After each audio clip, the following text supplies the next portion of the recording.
Hello students, welcome to the world of intellectual sub creative kiddos. आज मैं आपके लिए लाई हूँ मैथ्स के एमसीक्यूज। तो स्टूडेंट्स, वीडियो बहुत ही इंफॉर्मेटिव होने जा रही है। तो इससे पहले अगर आपने चैनल को सब्सक्राइब नहीं किया तो जल्दी से चैनल को सब्सक्राइब करें। नाउ स्टूडेंट्स, ये बेसिक मैथ्स वालों के लिए लाई है मैंने। मैथ्स आपको पता है कि दो तरह का है यहाँ पे, स्टैंडर्ड और बेसिक।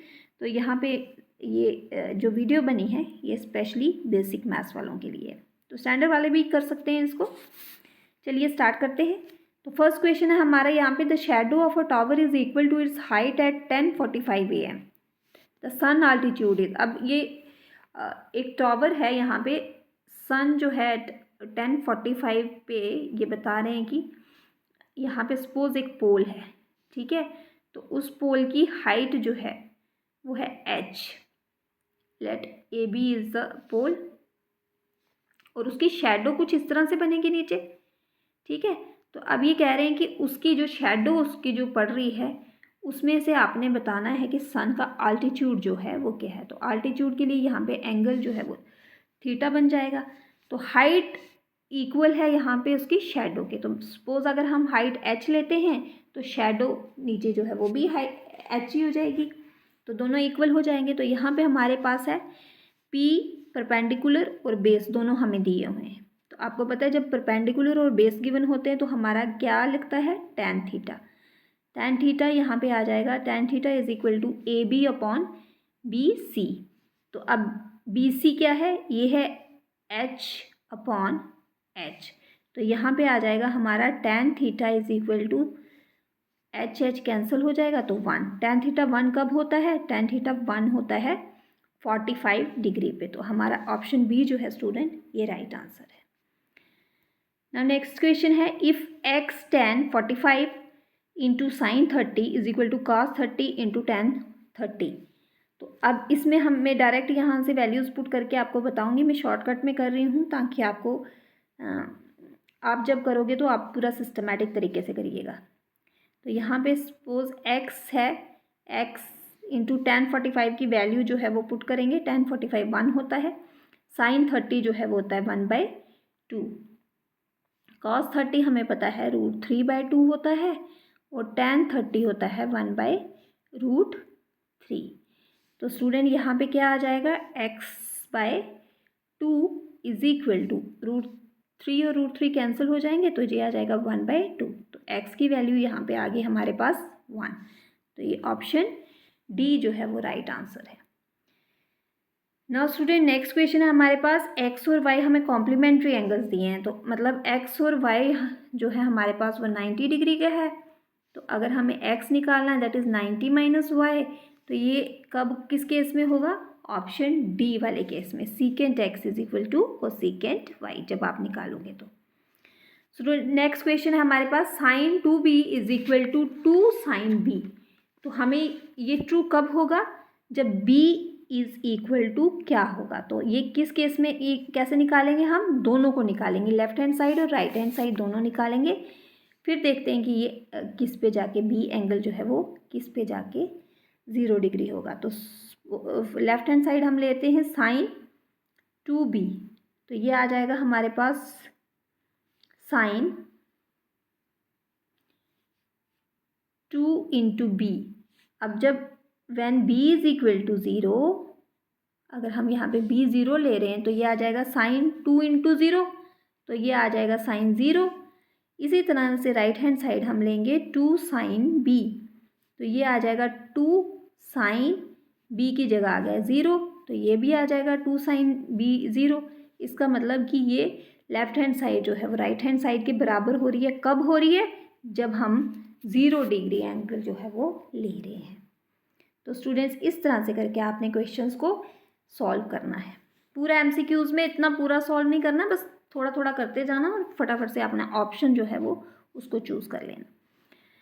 नाउ स्टूडेंट्स यहाँ पे हमें दिया हुआ है at one end A of a diameter A B of a circle of radius 5 centimetre, tangent is drawn to the circle, the length of the chord CD parallel to XY at the distance of 8 centimetre from A is.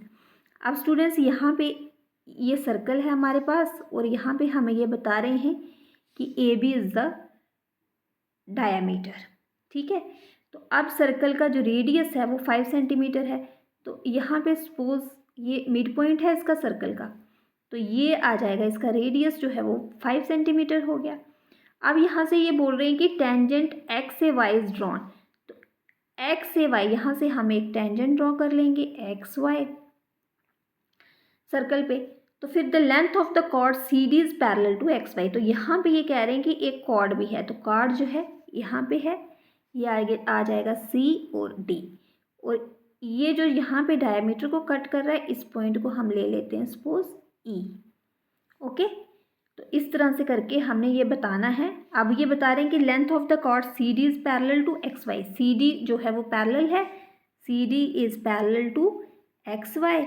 अगर C D X Y के parallel है तो distance जो है इसका 8 centimetre है from ए से, तो ए से इसका डिस्टेंस जो है वो टोटल डिस्टेंस जो है वो 8 सेंटीमीटर है।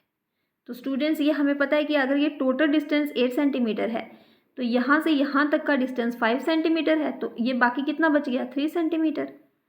ठीक है, इस तरह से ये करके आगे हम बाय पाइथागोरस थ्योरम यूज़ कर लेंगे इसकी। तो यहाँ से करके हम ये कुछ इस तरह से हमारा एंगल जो है वो बन जाएगा।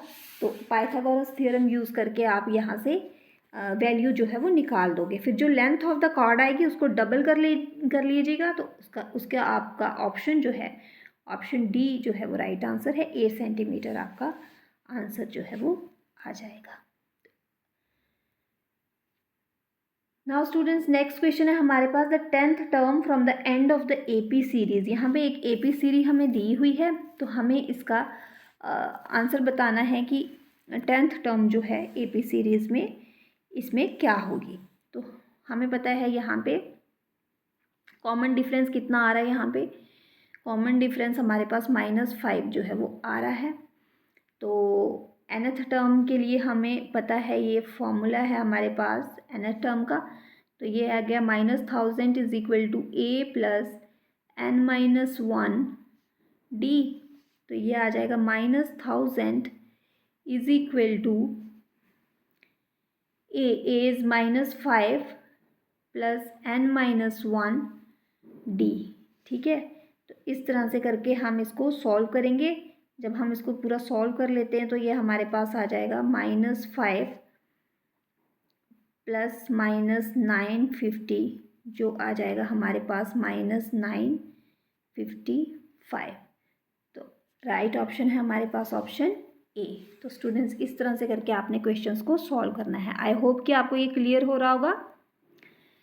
ना नेक्स्ट क्वेश्चन है, find the sum of 12th term of an AP whose nth term is given by n 3n+4। तो अब ये हमने सॉल्व करना है कि जिसकी सम दिया हुआ है हमें 12th टर्म का एपी सीरीज में निकालना है हमने सम, और फॉर्मूला जो है वो हमारे पास है। तो हम सपोज यहाँ पे पुट कर लेंगे n की जगह, हम जब 1 पुट करेंगे तो a1 हमारे पास आ जाएगा 7, a2 हमारे पास आ जाएगा 2, जब पुट करेंगे तो a2 आ जाएगा हमारे पास 10, a3 आ जाएगा हमारे पास 13। ठीक है, तो अब ये हम जब फॉर्मूला में अपने पुट करते हैं तो हमारे पास 12th टर्म निकालनी है ना, तो हम 12th टर्म निकाल रहे हैं। 12/2 2 × 7 प्लस 12 - 1